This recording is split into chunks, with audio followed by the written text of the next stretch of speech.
अंदर हमें पैसा कमाना नहीं सिखाया जाता। पर आज का जो ट्रेनिंग है ये एक्चुअल में आपको वो इन्फॉर्मेशन देने वाला है जिससे आप पैसे कमाने वाले हैं।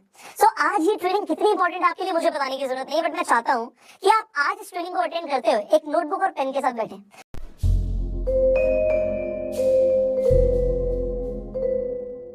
स्वागत है आपको मार्केट स्टडी चैनल में। इस वीडियो के अंदर हम टेक्निकल एनालिसिस में जितना वन कैंडलस्टिक पैटर्न है जिसके बारे में आपको जानकारी होना चाहिए वो सब कैंडलस्टिक पैटर्न का बेसिक फॉर्मेशन के बारे में डिटेल्स में समझाएंगे। तो आप अगर टेक्निकल एनालिसिस को सीख रहे हो तो ये वीडियो आपके लिए बहुत ही हेल्पफुल होगा। तो चलिए एक एक करके समझ लेते हैं। हैमर कैंडलस्टिक पैटर्न, इसका रियल बॉडी छोटा होता है। बॉडी का कलर रेड ग्रीन यानी बेयरिश बुलिश कुछ भी हो सकता है। इसका लोअर शैडो रियल बॉडी के कंपैरिजन में एटलीस्ट 2 गुना बड़ा होना चाहिए। इसमें अपर शैडो बहुत ही छोटा रहता है या फिर रहता ही नहीं है। ये कैंडल कुछ सेशन डाउन ट्रेड के बाद बनी तो ही इसे हैमर पैटर्न माना जाता है और चार्ट के ऊपर इस तरह फॉर्मेशन के बाद एक बुलिश रिवर्सल को इंडिकेट करता है। मतलब प्राइस यहाँ से अपसाइड जाने का पॉसिबिलिटी रहता है। हैंगिंग मैन कैंडलस्टिक पैटर्न, इस पैटर्न का फॉर्मेशन हैमर पैटर्न जैसा सेम है। इसको हैमर पैटर्न से डिफरेंशिएट करता है इसका बनने का पोजीशन। हैमर पैटर्न जैसा कुछ सेशन डाउन ट्रेंड के बाद बन रहा था वैसे ही हैंगिंग मैन कुछ सेशन अप ट्रेंड के बाद बने तो ही इसे हैंगिंग मैन पैटर्न माना जाता है। और चार्ट के ऊपर इस तरह फॉर्मेशन के बाद एक बेयरिश रिवर्सल को इंडिकेट करता है। मतलब प्राइस यहाँ से डाउन साइड जाने का पॉसिबिलिटी रहता है। इन्वर्टेड हैमर कैंडलस्टिक पैटर्न, ये पैटर्न का रियल बॉडी छोटा होता है। बॉडी का कलर रेड या ग्रीन कुछ भी हो सकता है। इसका अपर शैडो रियल बॉडी से एटलीस्ट 2 गुना होना चाहिए। लोअर शैडो या तो रहता नहीं या फिर बहुत ही छोटा रहता है। ये पैटर्न बनने से पहले कुछ सेशन डाउन ट्रेंड में हो तो ही इसे इन्वर्टेड हैमर पैटर्न माना जाएगा और चार्ट के ऊपर इस तरह फॉर्मेशन के बाद एक बुलिश रिवर्सल को इंडिकेट करता है। शूटिंग स्टार कैंडलस्टिक पैटर्न, इस पैटर्न का फॉर्मेशन इन्वर्टेड हैमर जैसा सेम है। इसको इन्वर्टेड हैमर से अलग करता है इसका बनने का पोजीशन। इन्वर्टेड हैमर कुछ सेशन डाउन ट्रेंड के बाद बन रहा था और ये कुछ सेशन अप ट्रेंड के बाद बने तो ही इसे शूटिंग स्टार पैटर्न माना जाता है। चार्ट के ऊपर इस तरह फॉर्मेशन के बाद एक बेयरिश रिवर्सल को इंडिकेट करता है।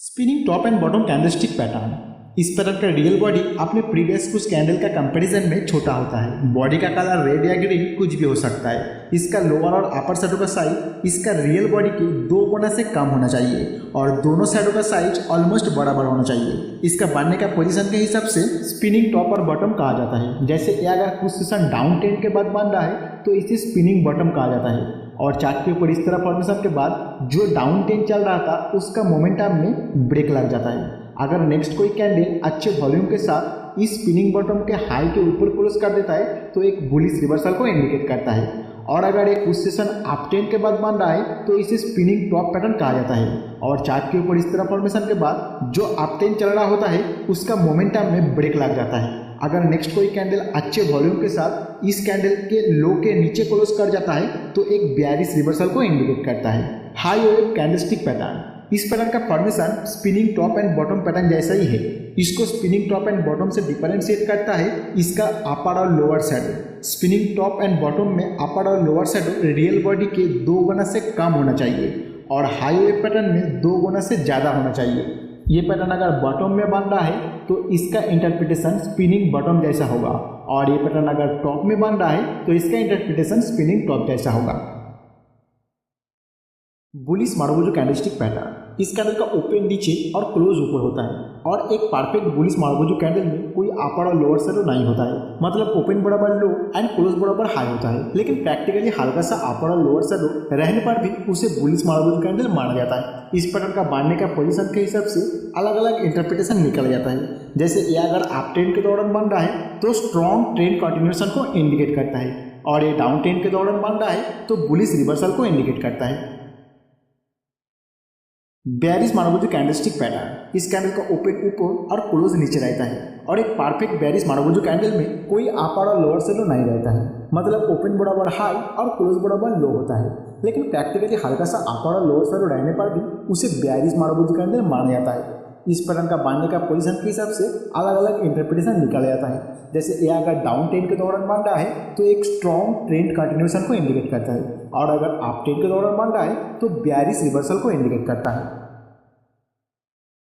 Bullish belt hold candlestick pattern, इसका ओपन नीचे और क्लोज ऊपर रहता है। इसमें लोअर शैडो नहीं होता है, अपर शैडो बॉडी के कंपैरिजन में छोटा सा रहता है और ये पैटर्न बांधने का पोजीशन के हिसाब से बुलिश मारुबुजू कैंडल जैसा सेम इंटरप्रिटेशन निकाला जाता है। Bearish belt hold candlestick pattern, इसका ओपन ऊपर और क्लोज नीचे रहता है। इसमें अपर शैडो नहीं होता है, लोअर शैडो बॉडी के कंपैरिजन में छोटा सा रहता है और ये पैटर्न बांधने का पोजीशन के हिसाब से बेयरिश मारुबुजू कैंडल जैसा सेम इंटरप्रिटेशन निकाला जाता है।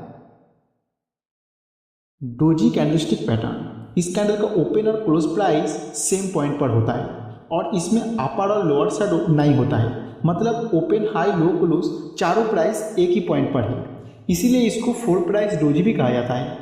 तो अभी आपका डोजी कैंडल का कंसेप्ट समझ आ चुका है, तो यहाँ से हम डोजी कैंडल का अलग अलग टाइप को समझेंगे। मतलब इसी डोजी कैंडल में अपर और लोअर शैडो का साइज और पोजीशन के हिसाब से इसको अलग अलग टाइप में डिवाइड किया जाता है, वो सबको देखेंगे।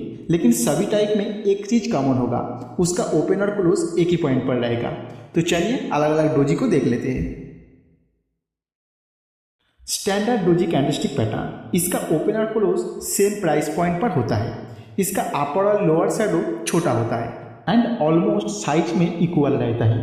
इस पैटर्न बांधने का पोजीशन के हिसाब से इंटरप्रिटेशन निकाला जाता है। जैसे ये अगर डाउन ट्रेंड के दौरान बांध रहा है तो जो डाउन ट्रेंड चल रहा था उसका मोमेंटम में थोड़ा ब्रेक लग जाता है और नेक्स्ट कोई कैंडल हाई वॉल्यूम के साथ इसका हाई के ऊपर क्लोज कर देता है तो बुलिश रिवर्सल को इंडिकेट करता है।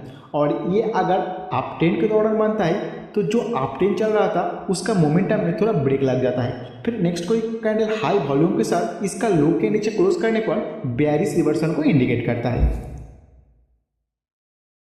Long leg doji candlestick pattern, इस कैंडल का फॉर्मेशन स्टैंडर्ड डोजी जैसा ही होता है, लेकिन इसका अपर और लोअर शैडो लॉन्ग होता है जो इसको स्टैंडर्ड डोजी से अलग करता है। बाकी इसका बांधने का पोजीशन को देखते हुए स्टैंडर्ड डोजी जैसा ही इंटरप्रिटेशन निकाला जाता है। Dragon fly doji candlestick pattern, इस कैंडल का ओपन और क्लोज सेम पॉइंट पर होता है। इसका लोअर शैडो रहता है, अपर शैडो नहीं होता है। यह अगर डाउन ट्रेंड के दौरान बन रहा है तो बुलिश रिवर्सल को इंडिकेट करता है और अगर अप ट्रेंड के दौरान बन रहा है तो बेयरिश रिवर्सल को इंडिकेट करता है। ग्रेपस्टोन डोजी कैंडलस्टिक पैटर्न, सभी डोजी की तरह इसका भी ओपन और क्लोज सेम पॉइंट पर होता है। इसका अपर शैडो रहता है, लोअर शैडो नहीं होता है। यह अगर डाउन ट्रेंड के दौरान बन रहा है तो बुलिश रिवर्सल को इंडिकेट करता है और अगर अप ट्रेंड के दौरान बन रहा है तो बेयरिश रिवर्सल को इंडिकेट करता है। तो जितना भी वन कैंडलस्टिक पैटर्न के बारे में आपको बेसिक जानकारी होना चाहिए इस वीडियो के थ्रू आपको मिल गया। फिर भी आपको अगर हर एक कैंडलस्टिक के बारे में इंडिविजुअली पूरी डिटेल्स जानना है तो आप हमारा चैनल में जाइए,